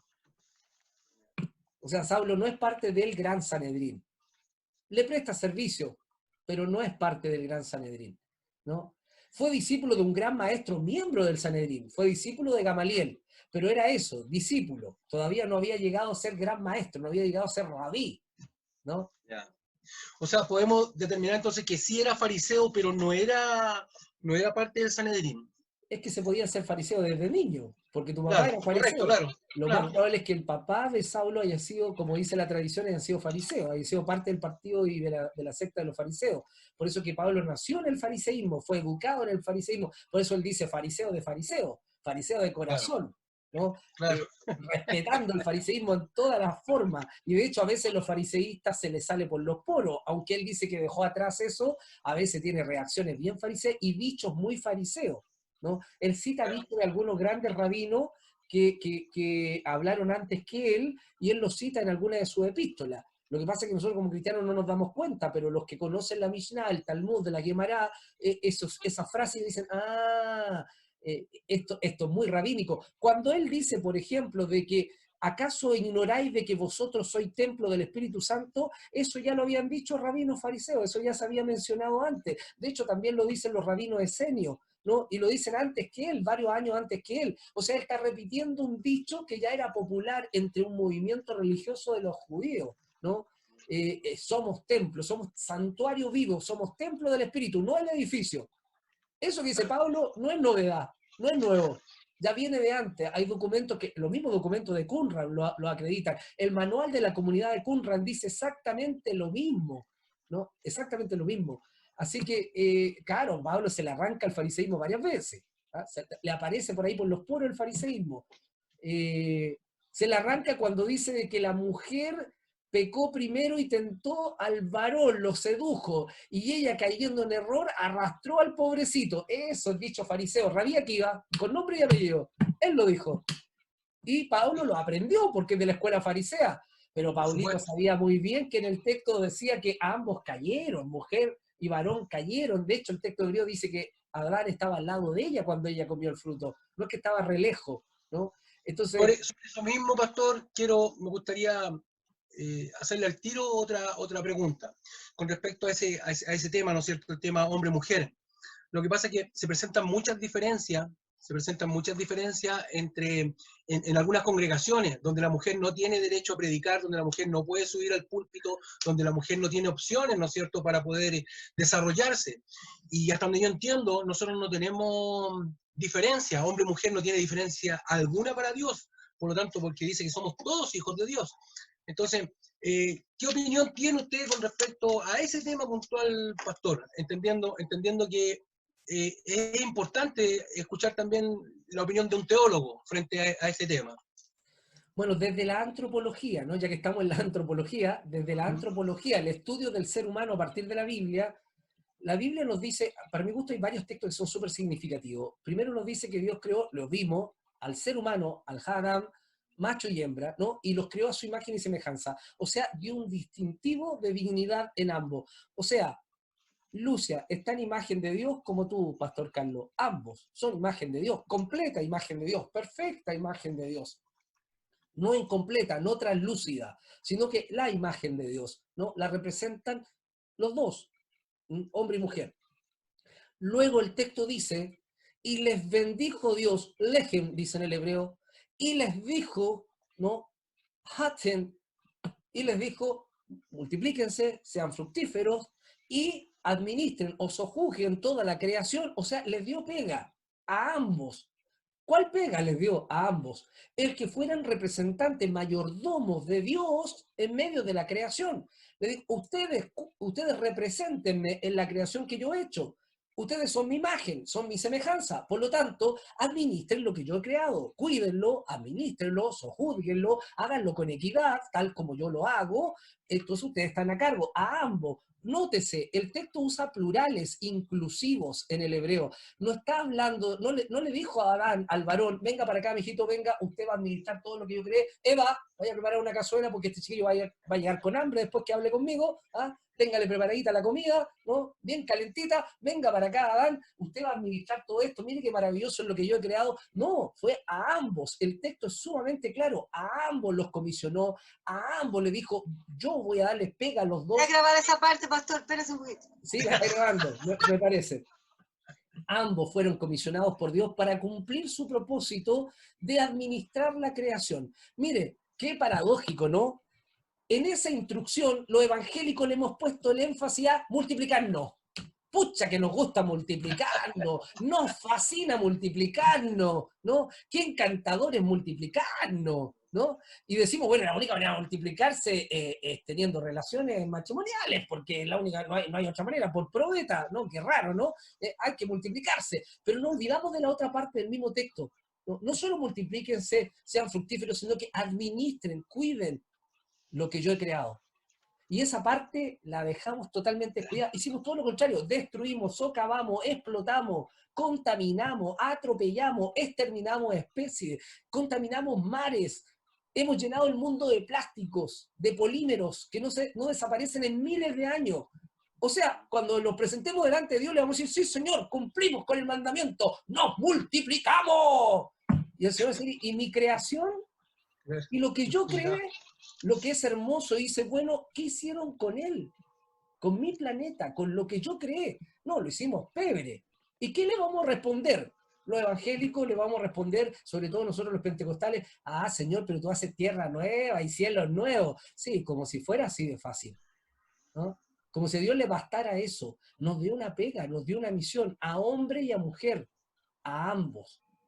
¿Cuándo comienza a haber disparidad de género? ¿Cuándo comienza a haber, ¿no es cierto?, esta diferencia entre el varón? ¿Cuándo surge, según la Biblia, las culturas patriarcales, ¿no es cierto?, con la caída, con el pecado, ¿no es cierto?, en el Edén. Entonces, a partir del pecado, a partir de la caída, que lo vamos a estudiar en la tercera parte de este curso, en Hamar Pastor, Teología. ¿le puedo hacer una preguntita? Sí, claro. Bueno, mire. Perdón, Alfred, disculpa, sé que tú estabas preguntando, pero mira que Luchito ha estado esperando. Perdón, le cedió la oportunidad a su señora madre, ¿no? Exactamente. Y ahora está esperando su oportunidad, así que... Luchito. Querido Luchito, perdón. Después de Luchito le hago la pregunta. Sí, encantado. No, pastor, ¿sabe que usted respondió la pregunta? Era parecida a la pregunta, porque yo había leído que Pablo no estaba confirmado si es que había sido casado o no sale en ningún texto. Exacto. Eso lo tenía claro, pero quería saber si es que él efectivamente era miembro del Sanedrín. Eso es lo que, porque yo había escuchado de que no era miembro del Sanedrín. No. Porque para ser miembro tenías que ser casado, entonces como que yo me confundía un poco con eso. Sí, y ojo, aunque hubiese sido casado, no hubiese sido miembro del Sanedrín. Porque para Igual. ser miembro del Sanedrín había que cumplir varios requisitos. Primero, ser maestro, ser rabino. Claro. Y Saulo era discípulo, todavía no era rabino, se educó a los pies de Gamaliel, pero nadie le reconocía como un maestro eminente. No hay ni una tradición de tiempos de Cristo que diga que él era ya un maestro con alumnos, con discípulos, ¿no? No tenía ningún discípulo todavía, ¿no? Entonces no era un gran maestro, no era un rebe, no era un rabino. Y lo segundo, que para ser miembro del Gran Sanedrín no solo había que ser un gran rabino reconocido, sino que había que haber sido escogido. Los rabinos, miembros del Sanedrín, eran escogidos por sus pares. O sea, otros rabinos decían, en este Sanedrín debe estar Rabí Luis. ¿no? Rabí Luis Palma debe estar en este Sanedrín porque es digno, porque ha sido un gran maestro, porque ha educado a generaciones en la fe de nuestros padres, porque es un hombre santo, es un hombre de la palabra, debe estar aquí, es juicioso, es una persona analítica, debe estar aquí. Entonces se votaba y se invitaba a este miembro del Sanedrín. Por Pablo no votó nadie. Nadie lo había escogido, todavía él no había llegado a ser un miembro del Gran Sanedrín. Y eso es interesante porque aunque era discípulo de un gran maestro, no llegó a ser miembro del Sanedrín, pero Cristo lo escogió, ¿no? Así que él consideró la más grande honra ser escogido por Cristo. Alfred. Pastor, mire, tengo claro que esta noche el pastor Carlos no va a comer cazuela, eso ya lo tengo claro. Ya. Pero mi pregunta es la Yo siguiente. no hice cazuela. Pastor, mi pregunta es la siguiente. Este relato del Génesis en que figura que el hombre es creado por Dios, Adán, y que la mujer viene a ser formada de la costilla, ¿no es un relato que se ha prestado muchas veces como para dejar a la mujer como en segundo sentido, como que el hombre es lo más importante? ¿Cómo, cómo lo ve usted eso? Porque siempre a la luz de ese relato se ve como que la mujer viene a ser entonces como en segundo lugar, como que primero Dios hizo el hombre, como que el hombre es lo más importante, y entonces, y del hombre entonces nace la mujer de la costilla de Adán. Ahí no hay porque yo entiendo que la Biblia es perfecta e inspirada por Dios, pero no hay una mano negra ahí, hebrea, demasiado machista en eso.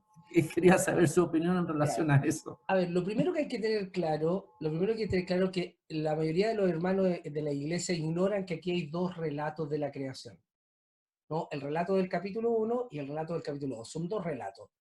Y en el relato del capítulo 1 ya se nos dijo que hombre y mujer fueron creados a imagen de Dios y no se nos dice que uno primero que el otro, ¿no? Se nos dice que, capítulo 1, versículo 27, Dios los creó conforme a su imagen y semejanza, macho y hembra los creó. En el versículo 28 dijo, y los bendijo Dios, y les dijo, multiplíquense, sean fructíferos, cuiden mi tierra, cuiden mi planeta, y se acabó el relato.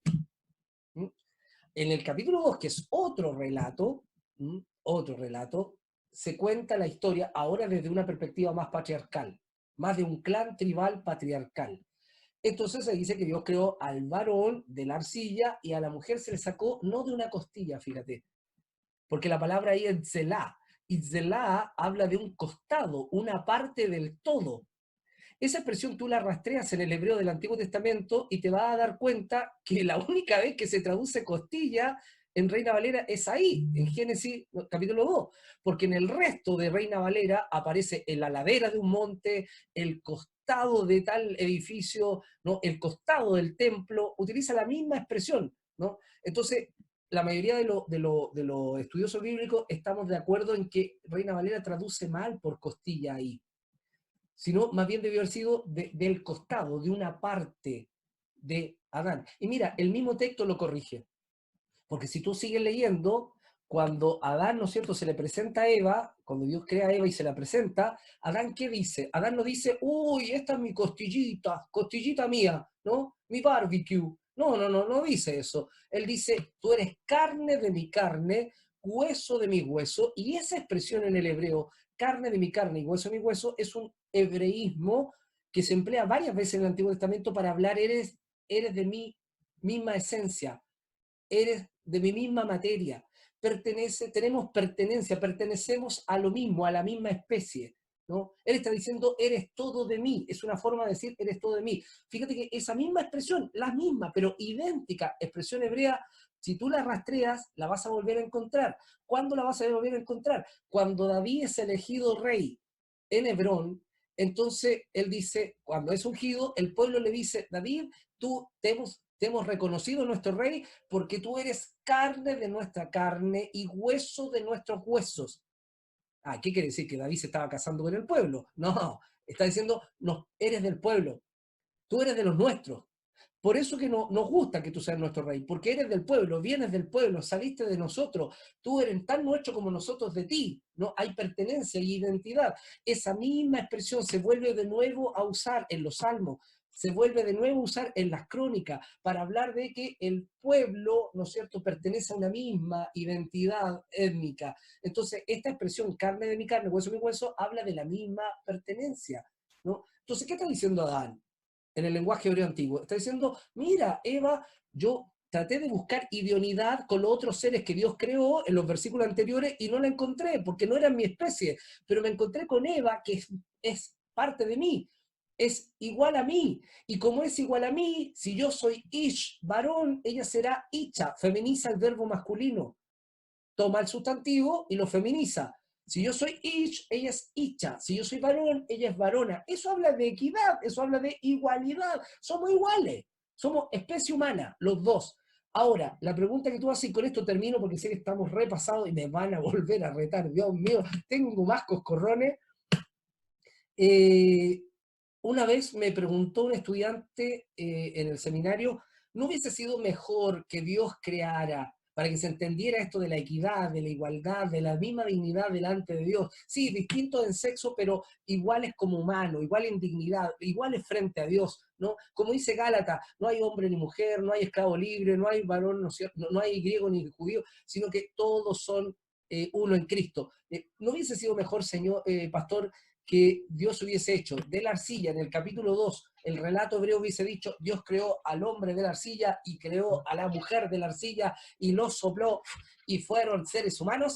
¿No hubiese sido eso mejor? Así hubiésemos entendido que los dos fueron creados de la misma manera y no la mujer saliendo del hombre, ¿no? Como un subproducto del hombre, ¿no? Como si fuera la guarnición del plato. El hombre es el plato fuerte, filete miñón, y la mujer es la papa duquesa, ¿no? Las papitas a filo ahí alrededor del plato, ¿no? Son como el acompañamiento. No, es que es todo lo contrario.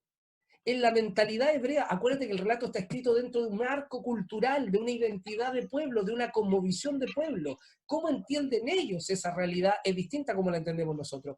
¿Cómo entendían los hebreos antiguos esto? Si Dios hubiese hecho dos figuras de arcilla del suelo y le hubiese dado aliento vital a las dos, y hubiese hecho hombre y mujer, los hebreos antiguos creerían que son cosas distintas. Entenderían de que son especies distintas. ¿Pero por qué, pastor, si los dos los sacó de la tierra? Porque acuérdate, lee capítulo 1. En el capítulo 1 dice que Dios ordenó a la tierra formar seres vivientes. Y fueron creados los reptiles, los animales. O sea, de la tierra se formaron los seres vivientes, ¿no? Y Dios les dio vida. Entonces ellos dicen, bueno, si hombre y mujer fueron tomados de la tierra como dos esencias separadas, no son la misma especie.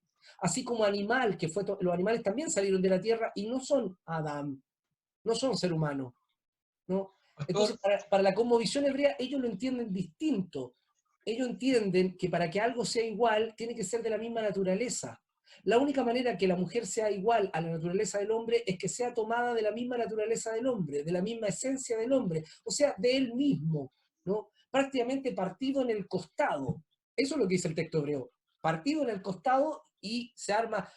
A ver, la expresión es tal cual, porque es una expresión de la alfarería. Dios creó al ser humano de la tierra, lo moldeó, después se dio cuenta que estaba solito, y hagan cuenta de que el hombre sigue siendo masa. Entonces lo que hace Dios es tomar al hombre, ¿no es cierto?, tomar esta masita, la separa en dos y vuelve ahora a generar otra persona, otro ser que es la mujer. Esa es un poco la cosmovisión del texto, eso es lo que entendían los hebreos. Ellos no entendían una costillita, ¿no? No entendieron jamás una costilla. Ellos entendían del costado, de mi lado, de mi parte, de mis huesos y mi sangre, de mi carne y de todo lo que soy. Que a la hora que Adán sabe de anatomía, hubiese dicho, tú eres todo de mí, carne de mi carne, tendones de mis tendones, músculo de mis músculos, ¿no es cierto? Todo de mí, completo, no solamente lo que él dijo. Pero esa tal vez debiera ser la manera de entenderlo, Alfred. No son seres uno derivado del otro, sino que son seres de la misma sustancia, ¿no? Creados de la misma materia prima, ¿no? Creado de la misma materia prima. Y si el relato dice que Dios creó primero al varón, entonces la varona tendrá que salir de la materia del varón, pero eso no la hace ni secundaria ni insignificante. Aunque así lo lea después la cultura patriarcal, ¿no? Aunque así después lo lea la cultura patriarcal, ¿sí? Pastor, entonces, definitivamente establecemos que usted estaba hablando de Gálatas 3:28, Ajá. y la verdad es que también antes de eso, en Gálatas 3:27, habla de que somos todos hijos de Dios. Y a continuación dice que ya no hay esclavo, ¿no es cierto?, ni libre, ya no hay griego ni judío, hombre ni mujer. Por lo tanto, cuando amarramos estos dos versículos, sin duda, a los ojos de Dios, era lo que yo inicialmente le preguntaba, ¿se acuerda? Sí, sí, sí. A los ojos de Dios no tenemos diferencia, por lo tanto, todos tenemos los mismos derechos ante Dios para hacer las cosas. Me refiero a que una mujer puede predicar, una mujer puede ser pastora, una mujer puede tener una congregación, una mujer puede llevar, o sea, tanto como lo puede hacer un hombre, ¿verdad? Así se muestra en la Biblia. Hay esos indicios en la Biblia. Tenemos en la Biblia mujeres liderando, tenemos una Débora, profetisa, jueza, Claro. cantautora, ¿no es cierto?, vidente, generala de ejército, o sea, la hizo toda, pero la hizo toda. Mira, Débora, el único juez que le hace el peso a Débora es Samuel. Es el único que le hace el peso, porque todos los demás valieron chaucha, ¿no? Si tú miras a los demás jueces y dices, por Dios, los jueces de Israel, ahí te das cuenta que Dios elige a lo peor, ¿no? Dios elige a lo miserable y despreciado del mundo. Porque tú dices, mira, los jueces son, pero Gedeón no entiende nunca, es un cobarde que tiene miedo, que siempre anda pidiendo, ¿no? Jefté anda haciendo promesa ilusa que nadie le pidió que hiciera, anda prometiendo votos que Dios no le ha pedido que cumpla, ¿no? Y mete a la hija en ese cuento. Sansón es un mujeriego de porquería, bueno para el copete y bueno para las mujeres, y resulta que era nazareo, tenía que hacer voto de abstenencia, no podía beber y no podía andar con tantas mujeres, y el tipo es todo al revés. O sea, lindo los jueces de Israel, por Dios. ¿Qué tipos de jueces? Pero tú llegas a Débora, y Débora es una mujer compuesta, seria, visionaria, sabia. Dice que el pueblo acudía a ella en busca de consejo. Ella era una mujer que tenía profecía, era profetisa, dice el texto que era nabija, era profetisa. Del único que se dice lo mismo en ese mismo periodo, el único juez que fue profeta fue Samuel. Solo Samuel. No lo fue Gedeón, no lo fue Jefté, no lo fueron Otoniel, no fue ninguno de ellos. Fue Débora y Samuel. Dice que fue chofetá, que fue jueza, que dirimía asuntos jurídicos, al igual que Samuel. Dirigió al pueblo en batalla, al igual que Samuel. Elevó composiciones, cánticos, odas, al igual que Samuel. O sea, Débora, la única que le hace el peso a Débora en el libro de Jueces es Samuel. Y estamos hablando de Samuel, el gran profeta premonarquía, el que ungió a Saúl y a David. O sea, estamos hablando de un peso pesado dentro de la tradición hebrea, y a esa altura está Débora, ¿no? A esa altura está Débora. Pero no es la única, porque hay algunos que me van a decir que son más machistas, y me van a decir, claro, es que en ese tiempo, el tiempo de los jueces era tan mala la cuestión que era lo único que había, pues. No quedaba otro, si no había ningún hombre que valiera la pena. Perdón, no le falte el respeto a Barak, porque Barak es un príncipe íntegro, recto, escogido por Dios, y sin embargo este hombre recto, íntegro, le dice a Débora, no, yo no voy, agradezco que Dios me elija para liberar al pueblo, pero no voy sin ti. Si tú vas, yo voy. Si tú vas, yo hago lo que Dios ha dicho. Entonces no estamos hablando de un papanata, estamos hablando de un hombre de Dios, que reconoció en Débora autoridad. Aún más, ¿conocen a Hulda? ¿Han escuchado de Hulda? También, Hulda. Pero maravillosa. Profetiza. Una profetisa de tomo y lomo, que en tiempos de Josías está restaurando el templo, están los trabajadores trabajando y encuentran un rollo escrito en hebreo antiguo y se lo llevan a Josías. Le dicen, rey, encontramos esto y no sabemos lo que es. Y Josías, muy educado como cortesano, lee el texto y dice, me parece que este es un rollo de la ley. Encontraron el libro. Pero tengo dudas, así que llévenlo, le dice a su sirviente, llévenselo a Hulda y que ella compruebe. O sea, la primera crítica bíblica de la historia, la primera que dijo esto es fidedigno, no es fidedigno, fue una mujer, no el rey Josías, no un profeta, fue Hulda. Y le llevan el rollo a Hulda, Hulda lo lee y dice, sí, esta es ley de Jehová. Dice el Señor, esta es mi palabra, y díganle al rey que la ponga por obra. Y se la llevan el rey dice, así lo haremos, porque lo dijo Dios y lo dijo Hulda. ¿Pero quién predica de Hulda en nuestra iglesia? Nadie. Yo prediqué de Hulda la semana pasada. Pastor, Hulda profetizó puras cosas malas que sucedieron después de 40 años que él falleció, sí. Puras cosas malas profetizó el rey. pero era la verdad, era lo que el Era pueblo, la verdad. era producto del pueblo, de Sucedió. su desobediencia, de su rebeldía, de su agresividad. Pero ¿quién habla de Hulda? Y Hulda era pero maravillosa, respetada hasta por el rey, ¿no? Y tendría que hablar de otras cuantas mujeres más, tanto en el Antiguo como en el Nuevo. O sea, El problema, pastor, que muchos se toman de los textos bíblicos que hablan, ¿no es cierto?, con respecto a que las mujeres callen, que las mujeres no enseñen, ¿no es cierto?, que las mujeres... No le enseña a los hombres, no le enseña a los hombres. Claro. Entonces se toman mucho de eso como para privar que la mujer tenga la oportunidad. Sí, eso lo vamos a explicar en otra oportunidad. Corresponden a los códigos domésticos del primer siglo que estaban tanto en la ley del derecho romano como en la filosofía griega, creados por, ¿no es cierto?, por los sabios griegos y romanos, que debían ser respetados, porque si no se respetaban eso significaba condena, y condena podría ser hasta la muerte. Sí, eso tiene otra explicación, pero no es que Pablo esté desmereciendo a las mujeres. Pablo no desmerece a las mujeres, Pablo las trata de consiervas, sinergos, las llama compañeras de obra. Lean, por favor, el último capítulo de Romanos, de la Epístola de los Romanos, ¿no? El último capítulo, me parece capítulo 16, saluda o le envía saludos a 10 mujeres, a 10, y las menciona por nombre, a 10. Un machista no hace eso. Un machista no le manda saludos, ni le llama consiervas, sinergos, no le llama sinergo a mujeres, pues si él las desestima, y él menciona a 10, y las destaca, y sobre todo a Priscila, ¿no? A Priscila. Que la nombra primero que a su esposo, la nombra siempre primero que a su esposo. Sí, la pone en primer lugar. Sí, eso es algo que no es común para la época, porque en la época él diría Aquila y esposa, como en los partes de matrimonio, ¿no? Exacto. Esposa, invitado al matrimonio. Bueno, la esposa tiene nombre, por Dios, póngale el nombre. No, Pablo dice primero Priscila y Aquila, y dice que fueron colaboradores de él y que está tan agradecido él como todas las iglesias en Asia, como todas las comunidades cristianas, porque dice, literalmente en el griego dice, les debo mi cuello, les debo la vida. Priscila ha puesto su cogote en peligro por mi culpa varias veces, le debo la vida, es una mujer corajuda, valiente, líder de la iglesia, ¿no?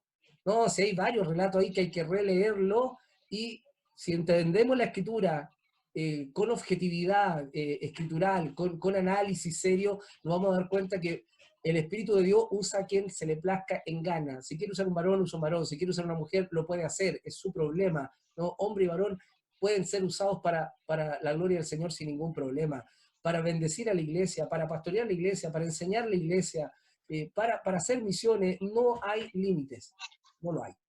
No hay. Bueno, dejemos hasta acá porque estamos tremendamente... Muchas gracias, pastor. Parece, nos pasamos cantidad. Son más de las 10, Dios mío. No, me van a castigar. Querido, ya algunos estaban durmiendo, despertaron, ahí lo vi, ¿no? Despertaron, ya llegó el pastor, ¿no? Pero, queridos, gracias por la paciencia, ¿no? Muchas gracias por tolerar este tiempo de diálogo. Y vamos a continuar, ¿no es cierto?, con la clase de antropología la próxima semana, ¿no? Viendo algunos detalles que tienen que ver ya con la composición del ser humano según el relato bíblico. Vamos a hablar de las teorías dicotomistas y tricotomistas y cosas por el estilo, ¿no? que también nos generan algunos problemas. Gracias, no sé si hay alguna otra cosa que acotar. Roberto, ¿estás con la mano levantada? ¿Te quedaste con la mano levantada? ¿No? Ah, porque está pegadita ahí tu mano azul, como que quedó pegada, ¿no? Ok, queridos, muchas gracias, se pasaron, muchísimas gracias, Dios les bendiga, descansen por favor, cuídense, acuérdense que hay más comunas en cuarentena, así que hay que ser cuidadosos, que Dios les bendiga y hasta volvernos a encontrar, ¿no? Gracias, Paz.